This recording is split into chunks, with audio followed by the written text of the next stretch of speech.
Deməli uşaqlar, bu almamızı dilimlədik. Amma bu almamız nədir? Bütöv. Bütöv.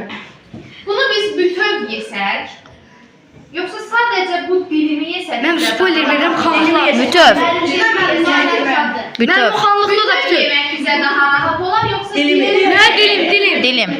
Dilim şəklində yemək daha rahat olar. Uşaqlar, bugün biz Azərbaycan tarixinin ən yaralı yeri olan xanlıqlar dövrünə keçid edirik. Azərbaycanda ilk müstəqil xanlıq mövzumuz budur.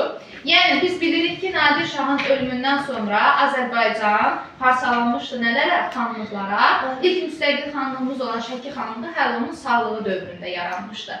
Yəni bu motivasiyanı sizə qurmaqda məqsədim budur ki, biz bilməliyik ki, yəni bizim bir atalar sözümüz də var da, güc birlikdədir. Yəni biz birlikdə olsaq daha güclü olarıq.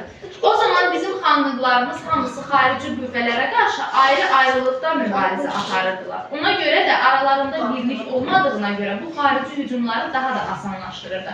Bax, necə dedik ki, bir xanlığı məğlub etmək daha rahatdır. Necə ki, amma onlar bir yerdə olsalar, onları məğlub etmək daha çətin olacaqdır. Ona görə də xanlıqlar bunu başa düşsəydilər, birləşsəydilər bir yerdə, bəlkə də Vahid Azərbaycanı qurmuş olacaqdır. Amma Azərbaycan parçalandı və Azərbaycanın belə bir parçalanmış halından istifadə edən digər dövlətlər, indi biz irəlidəki dərslərimizdə görəcəyik, məsələn, Rusiya, Qacarlar, digər tərəfdən Gürcü hökmdarları Azərbaycana yürüş edib ayrı-ayrı xanlıqlarımızın ərazisini tuturlar və hal-hazırda da bizim Azərbaycanın öz ərazisindən daha böyük olan bir hissəsi İranın tərkibində.